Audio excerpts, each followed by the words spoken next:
오늘 읽은 로마서 10장 9절부터 13절은 가장 어려운 본문입니다. 성경 본문에서.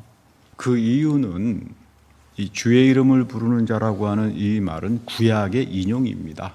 요엘서.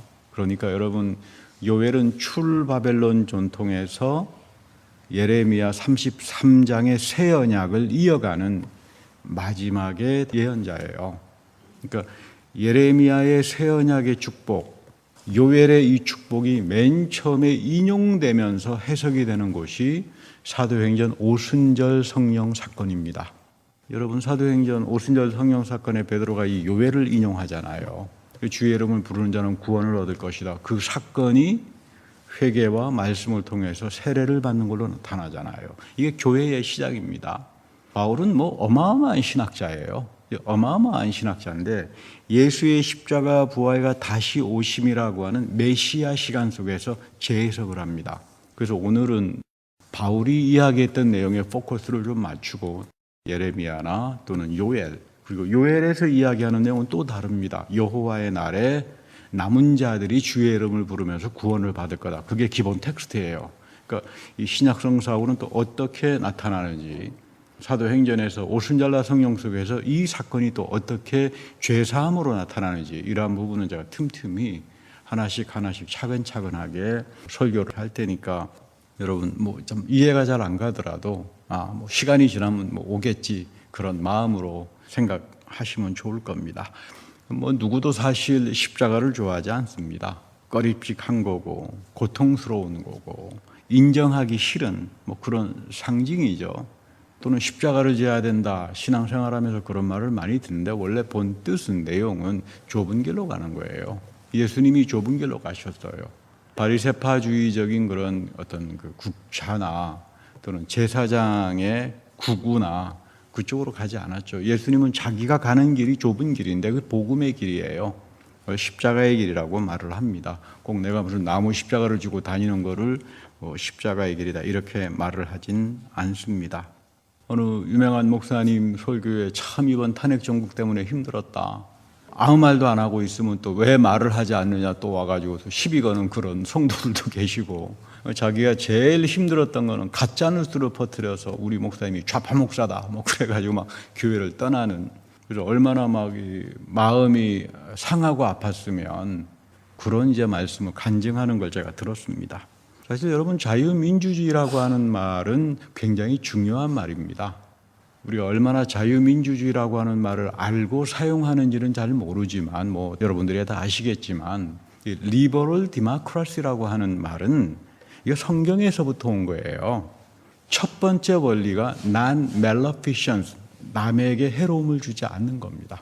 우리 영어에 그런 말 자주 쓰잖아요. Don't bother me, 이런 말 많이 쓰잖아요. 내가 너에게 해로움을 주지 않고 바더를 하지 않고 너도 나에게 바더하지 마라. 여러분, 이게 자유민주주의의 정신의 시작입니다. 남을 해롭게 하지 않는다. 내가 남을 해롭게 하지 않기 때문에 남도 나를 해롭게 해서는 안 되죠. 이 원칙이 지켜져야만 자유민주주의는 시작이 된 겁니다. 그 다음에 다수가 이기더라도 소수의 입장을 인정해주고 고려해주는 거예요. 두 번째가. 그러니까 다수 독재를 하는 게 자유민주주의가 아니라 받아하지 말고, 두 번째는 나하고 의견이 틀려도 또 시간이 지나면 이 소수의 의견이 또 오를 수가 있겠지. 그러니까 소수의 의견을 가지고 이야기하는 사람들은 또 우리가 인정하고 살자. 그러니까 이 자유민주주의 안에는 인정이라고 하는 개념이 굉장히 중요하게 들어가 있습니다. 그리고 이거를 이제 법적으로 해결해 나가는 그 전체죠. 우리 예수님께서도 가이사의 것은 가이사에게 주는 거야. 그러나 하나님의 복음은 국하고 혼용할 수는 없다. 사법에서 이제 결정이 됐다면 율법이에요. 율법 1조항은 내 마음에 들든 안 들든 일단은 그건 승복하고 가야 돼요. 그 시간이 가면서 또 자유민주주의의 원칙들이 지켜지면서, 그래서 미국에서는 저보고 국제정치학을 전문으로 한 친구 이야기가, 자기가 볼 때는 이제부터 시작이다. 이 끝난 게 아니다. 이제부터 굉장히 더 복잡한 일들이 벌어질 거다. 저도 거기에 동감했습니다. 그럴수록 우리가 기도할 줄 알아야 되고, 중요한 건 우리가 신앙생활하면서 구구로 가면 안 돼요. 이 대표적인 구구가 누구냐 하면 아론이죠. 금송아지 앞에서 우상숭배를 예배를 드렸던, 거기는 여러분 죽음의 길이에요. 그러면 극좌의 길이 있어요. 고라죠. 뭐 하나님이 무슨 우리 다 똑같아 모세하고 무슨 차이가 있느냐, 거짓말한 거죠. 하나님 보시기에는 모세나 아론은 똑같지만 그에게 부탁한 말씀과 약속은 전혀 다르죠. 그래가지고 이거 하나님의 약속과 질서를 뒤엎으려고 그랬다가는 굉장한 심판을 당한 게 고라입니다. 그러니까 우리 교회 안에 이 고라적인 정신하고 아론적인 금송아지 앞에서 떠드는 여러분, 이거 아니요 하고 살아야 돼요. 십자가의 길은 좁은 길입니다. 이 양쪽에 대해서 이해할 건 이해하고 아니요 할 것은 아니요 하고 걸어가는 게 그리스도의 의미고 사순절의 축복인데, 이 성지 순례를 하시는 분들은 비아 돌로레스라 그래가지고 참배를 합니다. 뭐 12개 또는 16개 정도의 뭐 각각의 스테이션을 나눠가지고 예수님께서 십자가에 지러 올라가실 때 여기서 쓰러지셨고 여기서 땀을 닦으셨고 그걸 이제 묵상하면서 가는 그런 예전도 있습니다. 그런데 오늘 중요한 거는 구레네 사람 시몬입니다. 구레네는 오늘날 북아프리카 쪽입니다. 북아프리카.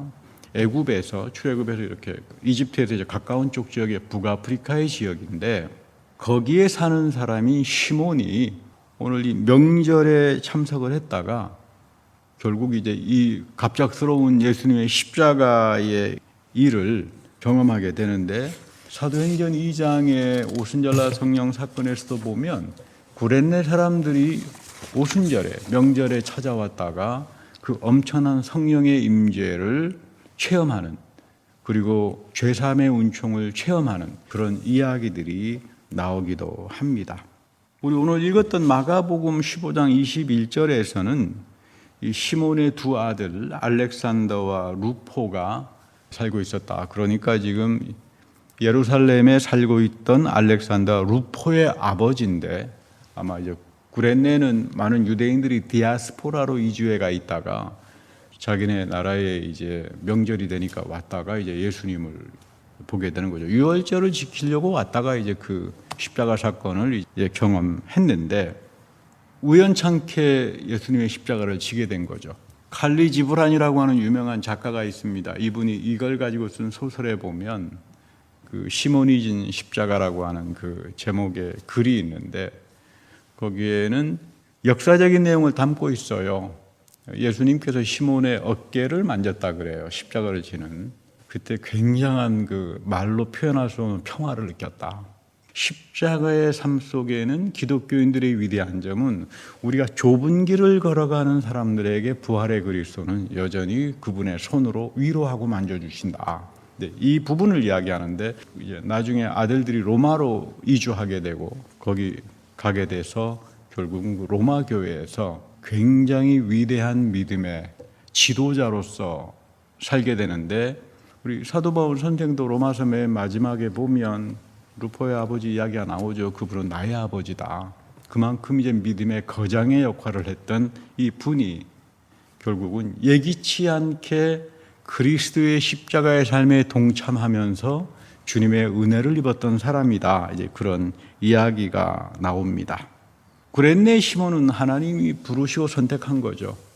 뭐 로마의 병사가 그를 끌어갔는지는 모르지만 십자가를 대신 지라고 하나님의 부르심이 있었고 예비하심이 있었고 로마의 병사를 통해서 차출당했지만 결국은 하나님의 일에 놀랍게 쓰임을 받는 그런 믿음의 위대한 이제 선진이 되었다.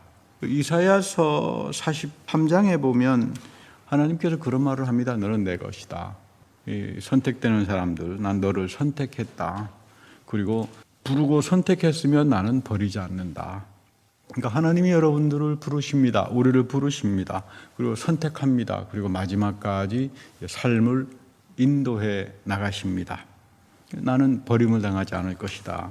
이것이 하나님으로부터 오는 구원이다. 그래서 우리는 오늘날도 하나님이 여러분들을 불러주시고 선택한 것을 끊임없이 예배와 기도와 하나님의 말씀을 읽으면서 성령을 통해서 새롭게 각성을 하는 겁니다. 한 번으로 끝나는 건 존재하지 않아요. 죽을 때까지 성령은 우리를 awakening, 각성시켜 나갑니다.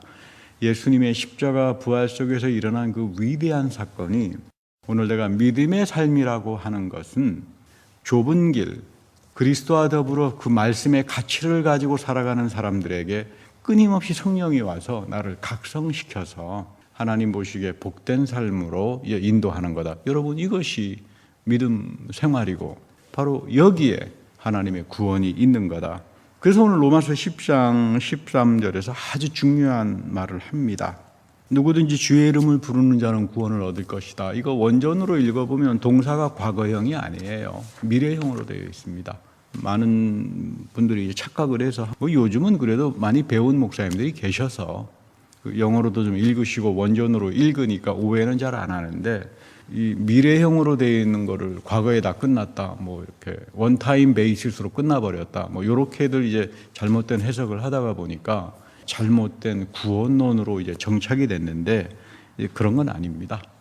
미래형으로 되어 있는 겁니다. 그리고 이 말씀의 깊이를 이해하려면 문맥을 봐야 돼요. 자기 마음에 드는 거 하나만 딱 떼가지고 경강부회해가지고 이렇다 하면 여러분 그거 이해를 할 수 없잖아요. 9절과 12절 전체의 문맥을 살펴보면 굉장히 중요한 내용들이 이제 담겨 있습니다.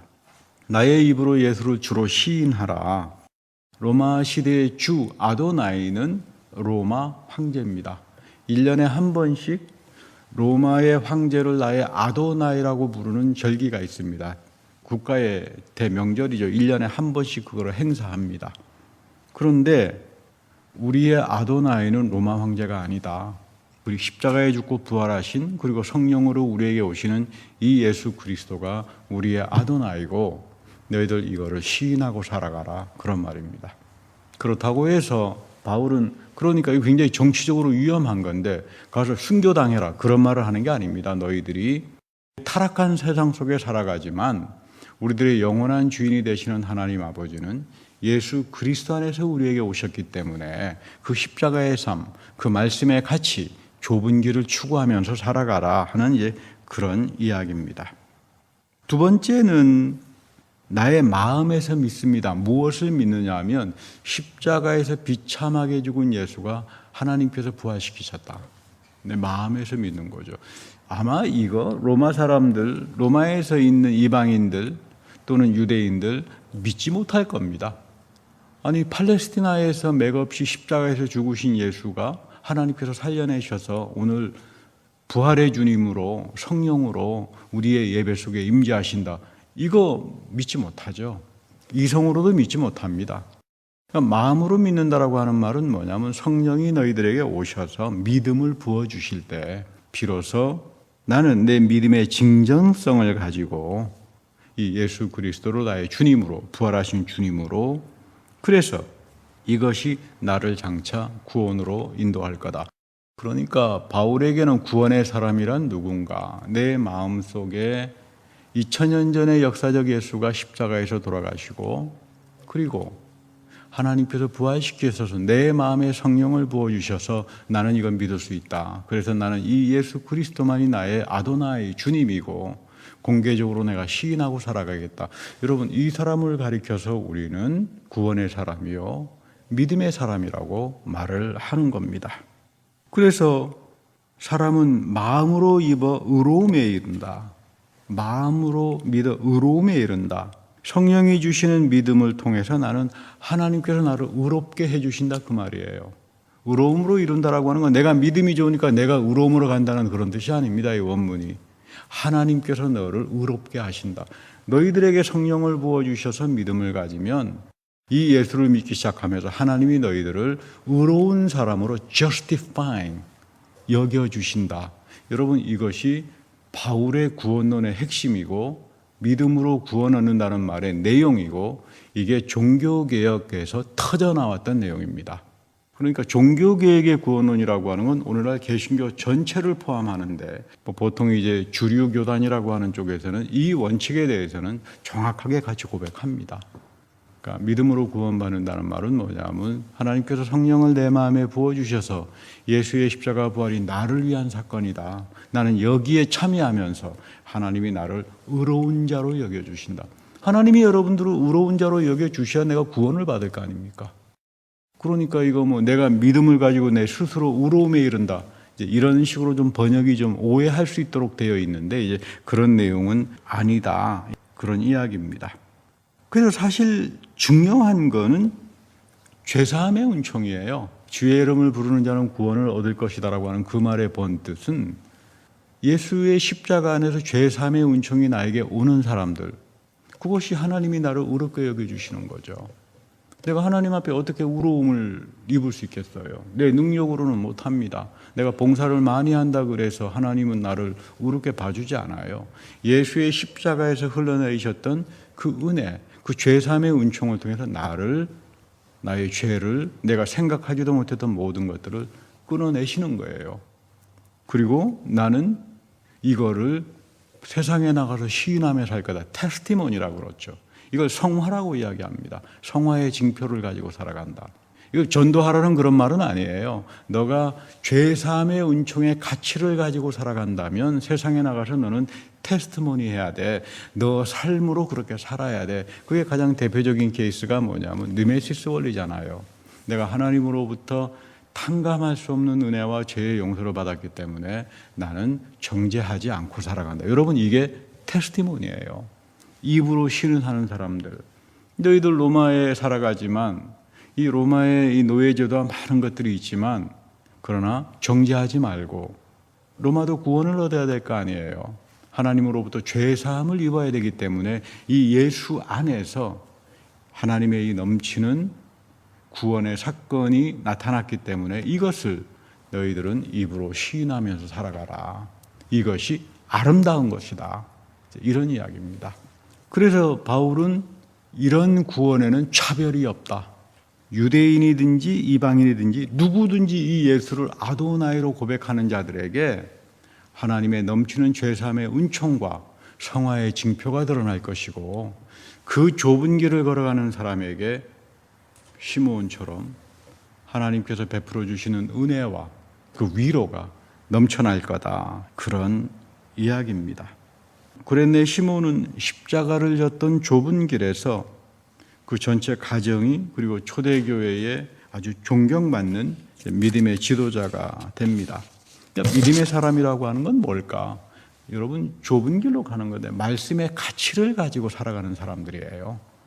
말씀의 가치를 가지고 살아가는 사람들을 가리켜서 하나님은 남겨놓은 자라고 말합니다. 구원받은 자는 남겨진 사람들이에요. 그 말은 다른 말로 말하면 하나님의 말씀의 가치를 가지고 사는 사람들이에요. 용서할 줄 알고 화해할 줄 알고 인정해 줄 줄 알고 이제 이런 중요한 이야기죠.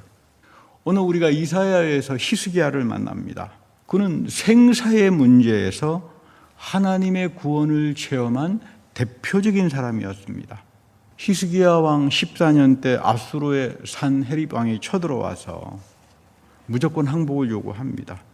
온갖 욕설을 다 퍼붓습니다. 그 히스기야 왕 참 무기력하다, 무능하다. 너에게 말 2,000피를 준다고 해도 그 위에 탈 병사가 있느냐 조롱하는 거죠. 그리고 히스기야 왕이 겁이 나니까 애굽에 가서 원조를 청했는데 무슨 애굽이 와서 너를 구원해 줄 같은 줄 아느냐. 그래서 이제 너는 마치 부러진 갈대 지팡이와 같은 애굽을 의지했다. 이렇게 이제 산헤립 왕이 말을 합니다. 애굽이 너를 도와주지 못한다. 쓸데없는 생각하지 마라.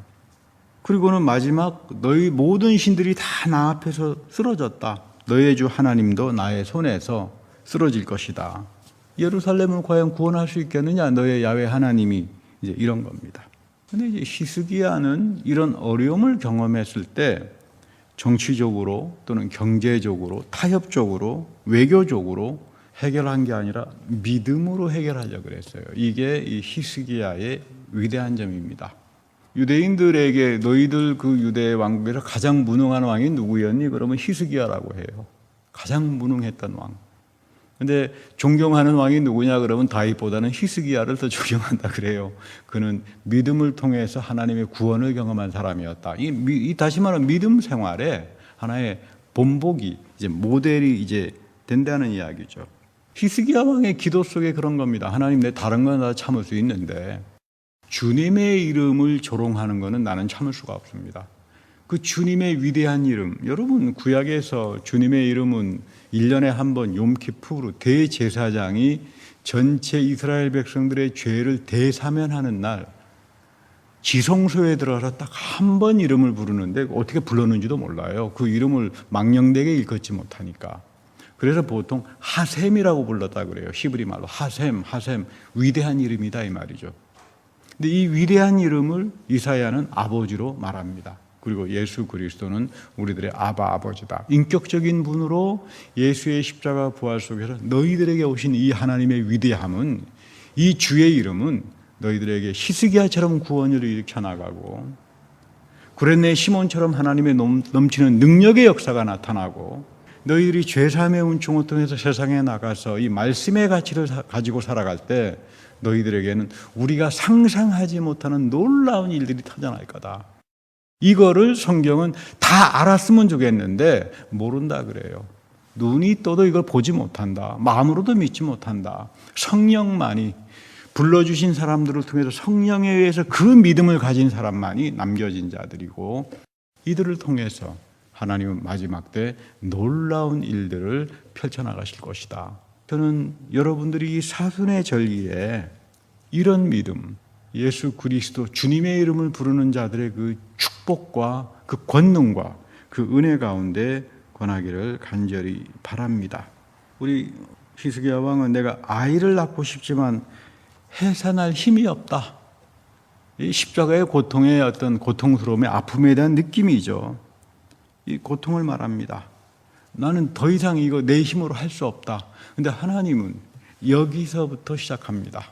사순절은 내가 고통스러운 시간을 경험할 때, 내가 예기치 않았던 아픔을 경험할 때 나는 더 이상 힘이 없습니다. 나는 끝났습니다 하는 그 현장에서부터 주의 이름을 부르는 자들, 성령을 통해서 믿음을 가진 자들의 그 기도와 간구와 말씀과 예배 속에서 하나님은 새로운 능력과 역사를 일으켜 나가신다. 이것이 십자가와 부활로 이어지는 믿음의 축복들이고 믿음의 권능들이고 아주 소중한 우리들을 향한 은혜인 것입니다. 사순의 절기에 우리는 구레네 시몬을 생각해보고 히스기야의 삶을 묵상해보는데 두 사람의 공통점은 좁은 길을 마다하지 않고 걸어갔던 사람이다. 이런 귀한 믿음을 가지고 살아가는 믿음의 복된 여러분들이 되기를 축복합니다. 다 같이 기도하겠습니다.